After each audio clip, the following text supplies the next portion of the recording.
소망이 없던 이스라엘 백성들에게 어떻게 하나님께서 이스라엘 백성들을 이끌고 계시는가? 우리는 성경을 통해서 그것을 이제 볼 수가 있습니다. 그런 이스라엘 백성들과 하나님과의 관계를 통해서 하나님께서 예수 그리스도를 통해서 하나님의 자녀된 사람들을 또 어떻게 이끄실 것인가? 하나님의 보호를 받는 사람들은 어떤 결과를 얻을 것인가? 이런 것들을 우리는 성경을 통해서 짐작할 수가 있고 성경을 통해서 확신할 수가 있게 됩니다. 바벨론에서 70년간 포로 생활하던 이스라엘 백성들, 그러니까 70년이 마치기 전에 이 고레스를 통해서 1차, 2차, 3차에 걸쳐서 이스라엘 백성들을 돌려보내는 그런 일들이 일어나죠. 이 일들은 정말 이스라엘 백성들에게는 놀라운 일이에요. 상상도 하지 못했던 그런 일들이 일어나게 되는 거죠. 그것도 이방 나라 왕 바사 왕 고레스를 통해서 이런 일이 벌어지기 때문에 상상도 할 수 없죠. 하나님의 사람을 통해서 또 하나님께서 하셨다라고 생각하기에 믿기지 않을 정도로 이방 나라 왕의 그 명령에 의해서 모든 것들이 진행되었기 때문에 전혀 이해할 수가 없었죠. 나중에서야 이것이 하나님의 은혜고 또 하나님께서 베푸신 사건이다라고 생각할 수밖에 없는 그런 정말 놀라운 일들이 이스라엘 백성들 앞에 지금 펼쳐지고 있는 거예요.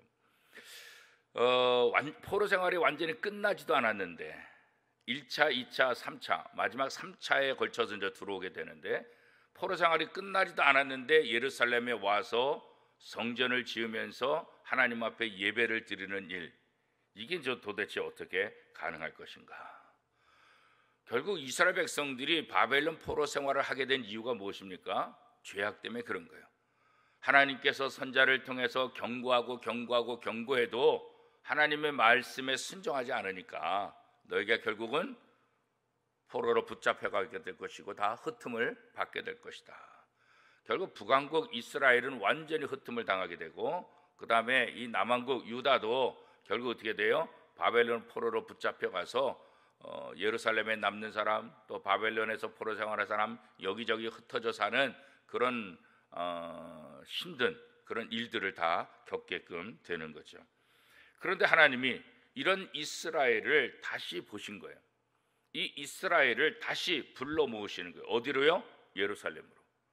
그들의 땅, 그들의 성전이 있었던 예루살렘으로 다시 이스라엘 백성들을 불러 모으시고 그곳에서 다시 하나님을 찬양하게 하고 그곳에서 다시 하나님께 예배할 수 있도록 만들어 주시는 것. 이게 하나님의 은혜다, 그런 거죠.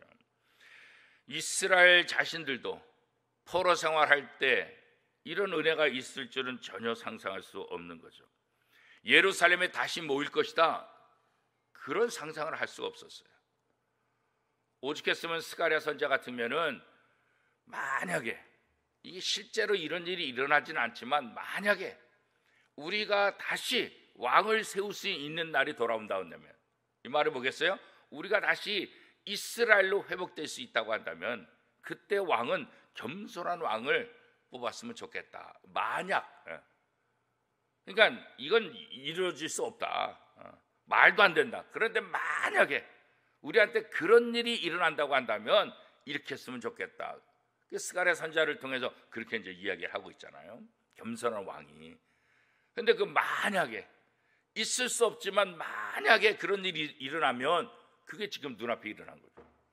그러니까 이스라엘 백성들의 마음속에는 그렇게 절대로 이 바벨론이라는 나라가 굉장히 강했는데 그 강한 바벨론 나라를 무너뜨리고 거대한 바사가, 연합국이 이제 바사라는 나라가 이 이스라엘의 포로를 또 다 이렇게 조종하고 있으니까, 그러니까 바벨론이 무너질 때도 어쩌면은 괜찮겠다 이렇게 생각할 수 있을지도 모르는데 바사라는 나라가 또 지배하고 나니까 이제 우리는 더 이상 가능성 없다, 다 포기하고 살 수밖에 없는 이 이스라엘 백성들.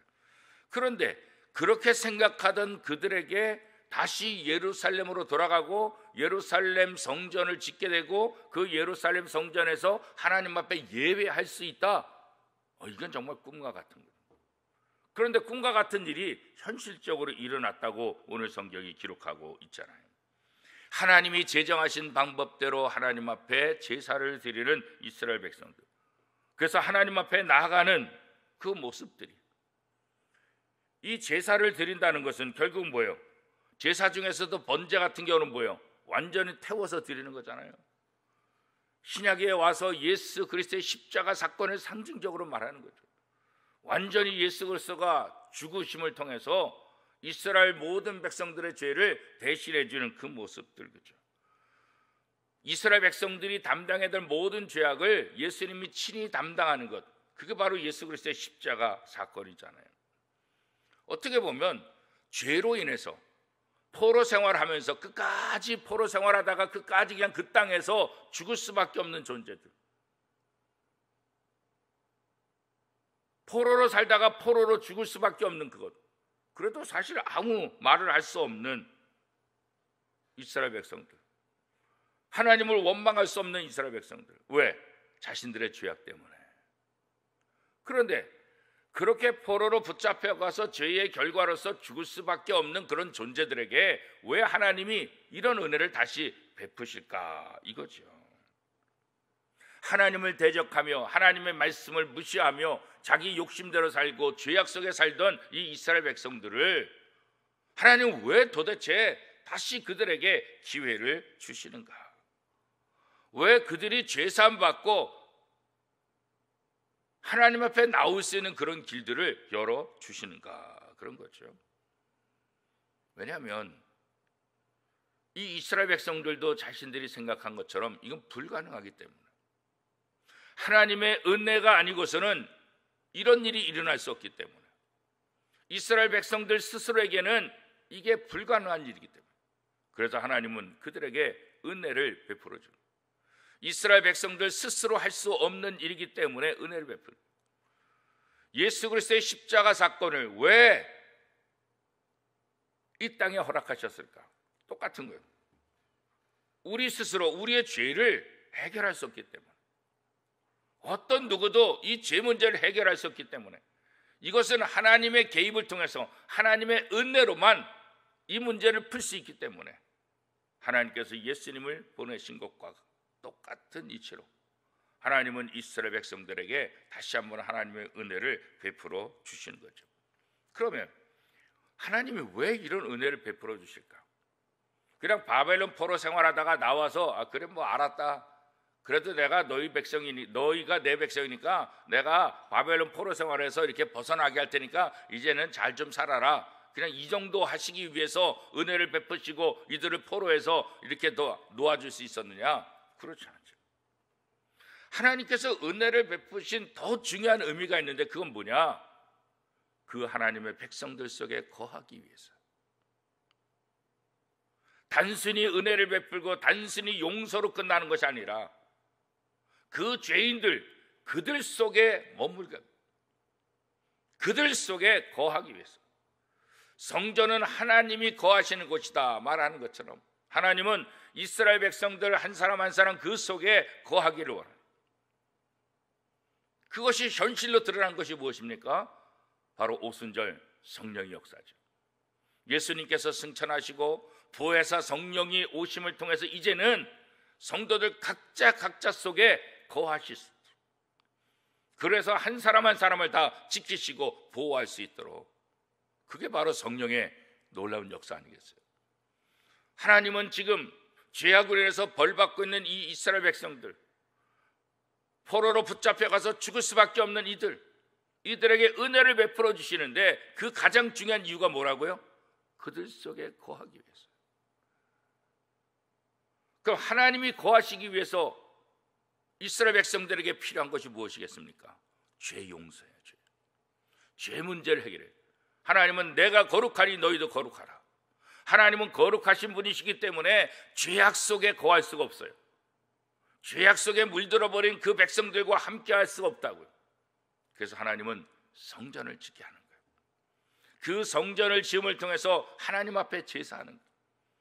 이 제사라는 방법은 하나님께서 이스라엘 백성들에게 베푸신 은혜잖아요. 그 은혜가 뭐예요? 누구든지 무슨 죄를 졌든지 이 제사라는 것을 통해서 이스라엘 백성들의 죄 문제를 해결해 주시고자 하나님께서 허락하신 은혜의 방편, 이게 바로 제사라고. 죄인이 어떻게 하나님 앞에 나갈 수 있을까? 이 제사를 통해서 나가는 거예요. 그리고 이스라엘 백성들이 하나님과 동행하는 삶을 무엇을 통해서 느끼게 했습니까? 그건 절기. 제사는 죄인이 하나님 앞에 나갈 수 있는 방법을 알려주는 거고, 그 문제를 해결해 주는 거고, 절기들을 지키게 하는 것은 그렇게 죄 용서함 받은 사람들이 하나님과 함께 어떻게 즐거워하며 어떻게 기뻐하며 어떻게 함께 동거하는지를 보여주는 것, 그게 바로 절기라고. 그래서 이스라엘 백성들에게 있어서 이 제사와 절기는 굉장히 중요한 의미를 가지고 있는 거예요. 지금도 이 제사와 절기들을 지키고 있는 것 아니겠어요? 이스라엘 백성들은. 그래서 하나님은 성전이 다 무너졌지만, 성전이 완공되지도 않았지만, 다시 시작되지도 않았지만, 이 무너진 성전에서 이스라엘 백성들로 하여금 제사를 드릴 수 있도록 허락하는 것. 이 제사를 드리는 모습이 오늘 본문에 나타나 있지 않습니까? 3절 말씀해 보니까 무리가 모든 나라 백성을 두려워하여 제단을 그 터에 세우고 그 위에서 아침 저녁으로 여호와께 번제를 드리며, 이 번제는 아침 저녁 드리며 꺼지지 않도록 하는 거예요. 그리고 하나님 앞에 예물을 드리는 그런 모습들. 그리고 나서야 어떻게 해요? 7절에 보니까, 6절에 보니까 일곱째 달 초하루로부터 비로소 여호와께 번제를 드렸으나 그때 여호와의 성전 지대는 미쳐 놓지 못한지라.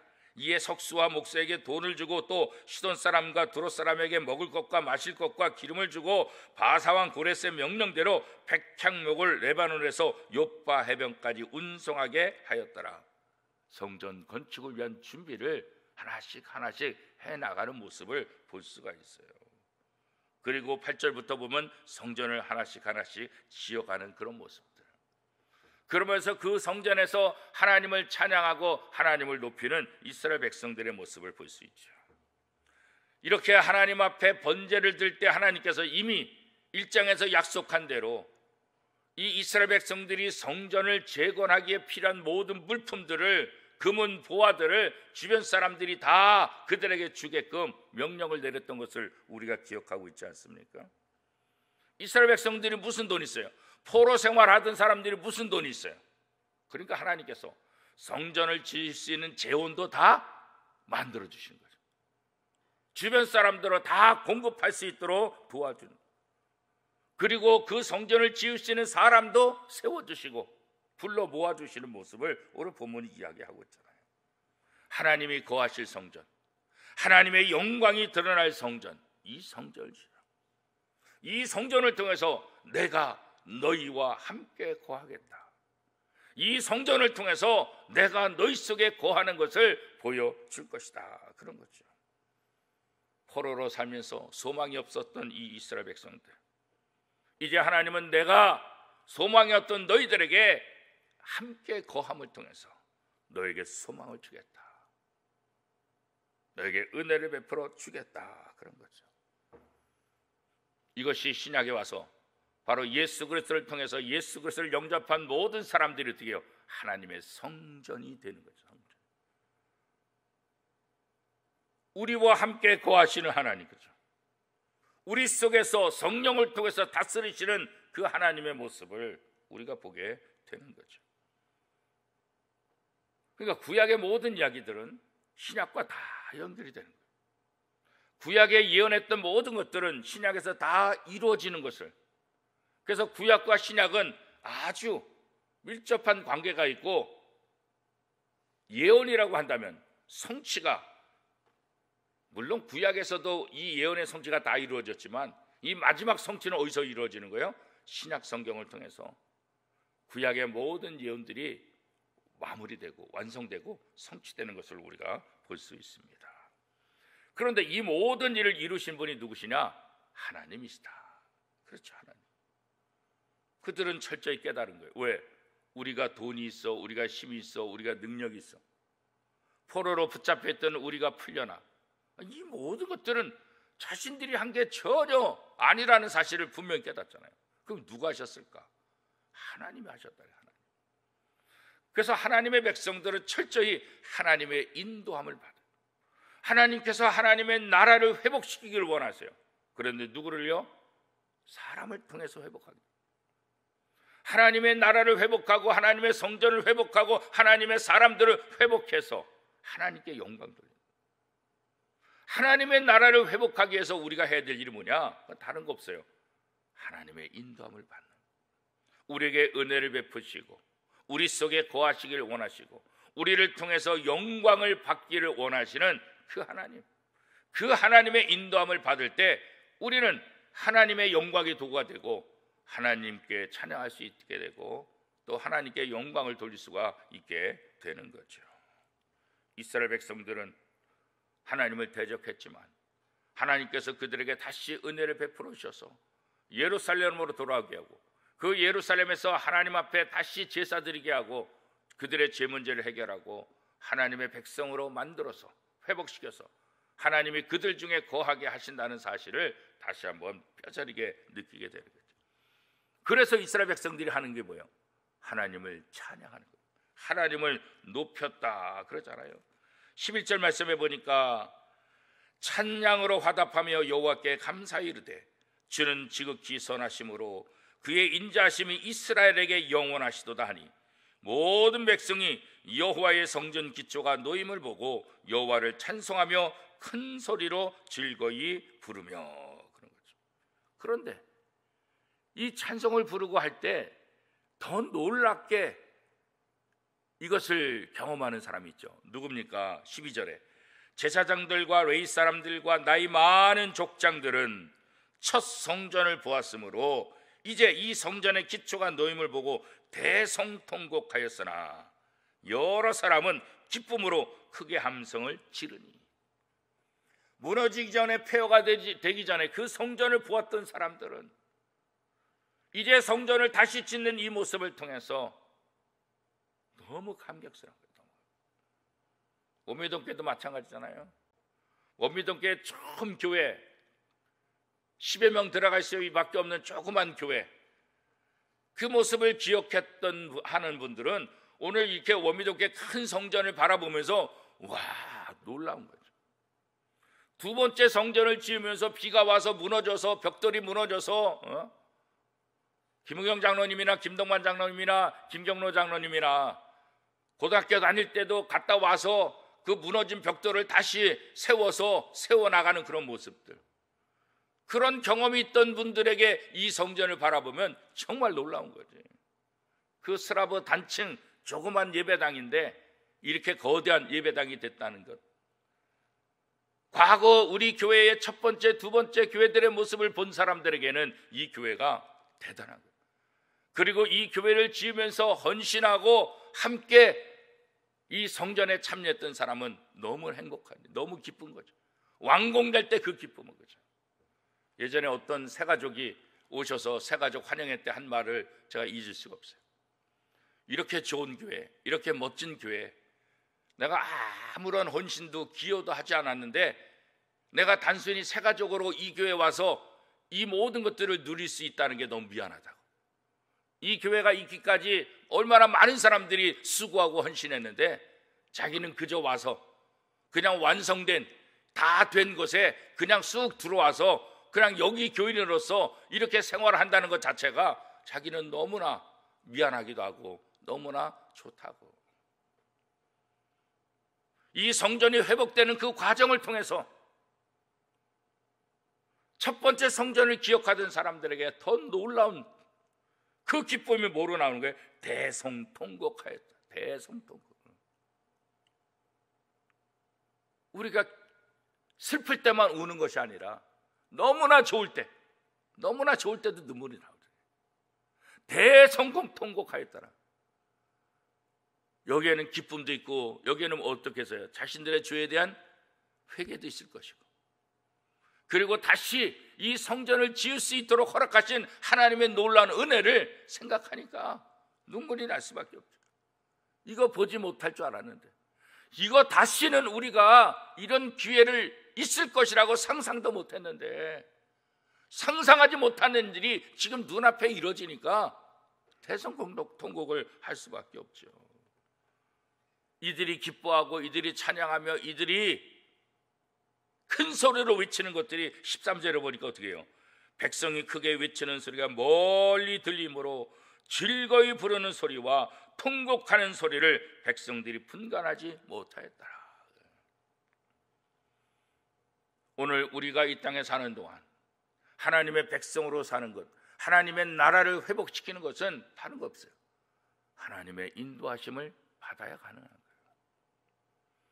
지난 6개월을 살아가면서 지난 6개월도 하나님의 인도하심 속에 살았다고 한다면 앞으로 남은 6개월, 아니 앞으로 남은 내 삶의 모든 세월이 하나님의 인도하심을 받아야만 우리 속에 기쁨이 있고 우리 속에 감사가 있고 우리 속에 은혜가 있을 줄 믿습니다. 지금까지도 하나님의 인도하심을 우리가 기억한다고 한다면 이제 이 7월부터 시작되는 후반전도 또 앞으로 하나님의 부르심을 받는 우리 인생의 모든 후반전도 하나님의 인도함을 받음을 통해서 하나님 앞에 영광의 도구로 쓰임받는 저와 여러분의 삶이 될 수 있기를 축복합니다.